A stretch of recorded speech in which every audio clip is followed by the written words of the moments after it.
Welcome to Testimony Tuesday with Pastor Brent Oliver from Delphi First Assembly of God and Kokomo Southview Church.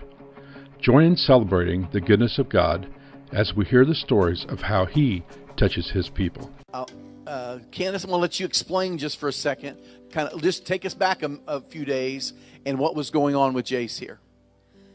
Okay, so it really started roughly a month ago. He went with his grandparents for a weekend when we were in Tennessee and came back, and when he went to get out of the vehicle, we thought his knee was asleep because he had a limp.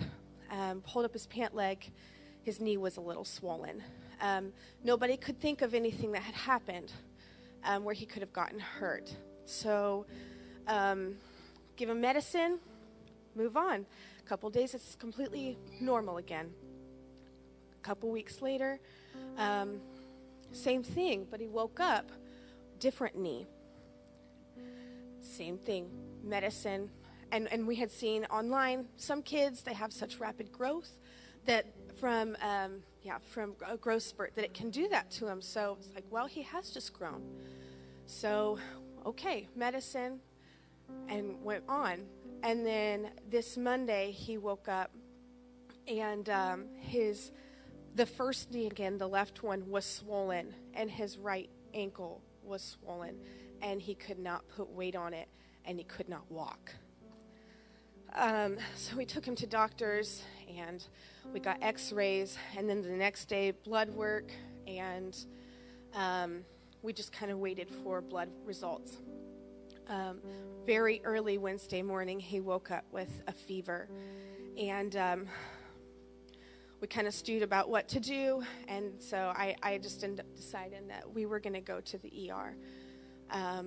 And he had more blood work done, and different tests, strep, COVID, all sorts of stuff, and they eventually came back and said, we can't really figure out exactly what this is.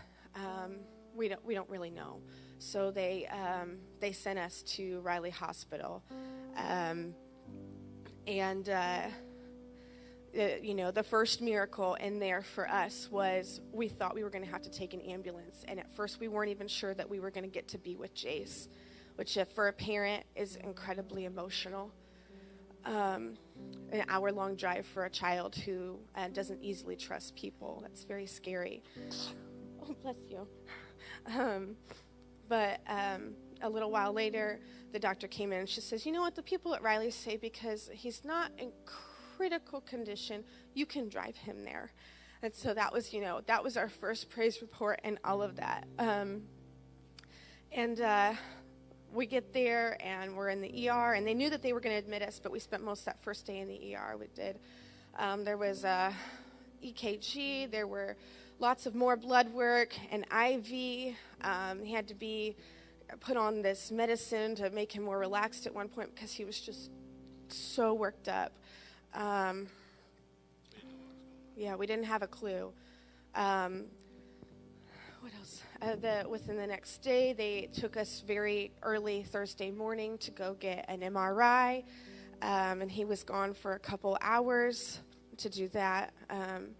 Heart echo, more blood work, and early, they were spitting out different things. It could be juvenile arthritis, could be, help me. What were the other things? You don't remember. Well, that was what it ended up being. They didn't. So there was juvenile arthritis, and then there were some other things. Rheumatic fever. What was the thing with the joint? Sepsis. Thank you. A septic joint. So they were kind of throwing around a lot of things that were kind of scary.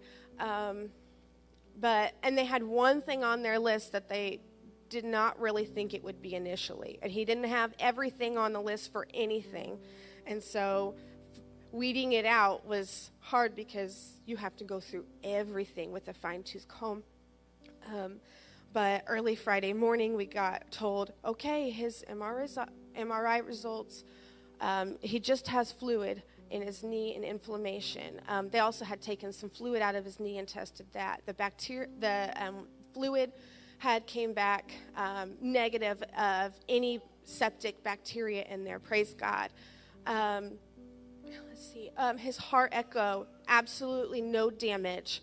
So we kept getting good reports, but we still didn't know. And then a little while later, they had come back in and they said, you know what? We're pretty sure that this is Lyme disease, which at first was not really even a big contender. But they had kind of explained some things to us, and they said, you know what? We're going to give him some medicine, and we think he's actually going to do okay at home because we still have to wait for one more blood test to come back. And they said, you know, there's no need for him to be here 8 days waiting for blood work. So they sent us home, and we started him on the medication. And don't expect for him to be walking. Yeah, until 7 to 14 days at least. Yeah, they said don't expect for him to be walking for 7 to 14 days at least, but they said he's going to be on this med for a month, and he may even need another round. So he may not even be his self for a while. And yesterday, about noon or so, he got off the couch and he walked across the living room. And we had just stopped and like, what? He had not walked since Sunday evening. And then by that evening, I was in the kitchen, and he had been sitting on the couch watching cartoons, and he comes running into the kitchen, just comes running, and then he's running all over the house the whole rest of the night, and he's happy, and he's talking, and, you know, whether or not this is exactly, you know, the doctors knew exactly. God knew, and he directed them to what he needed. And he's already started the restoration process in Jayce. And we've got to see that expedited. He's real. He's good. He's good. God came and just threw his weight around. Come on. Come on. Come on. Give the Lord thanks. Would you give the Lord thanks? Thank you, guys. This has been brought to you by Delphi First Assembly of God and Kokomo Southview Church. To contact us or send us your prayer request, testimony of answered prayer, or Bible questions, please see the information on the screen. May God's salvation through Jesus Christ overflow into your life with His joy. God bless until we see you again.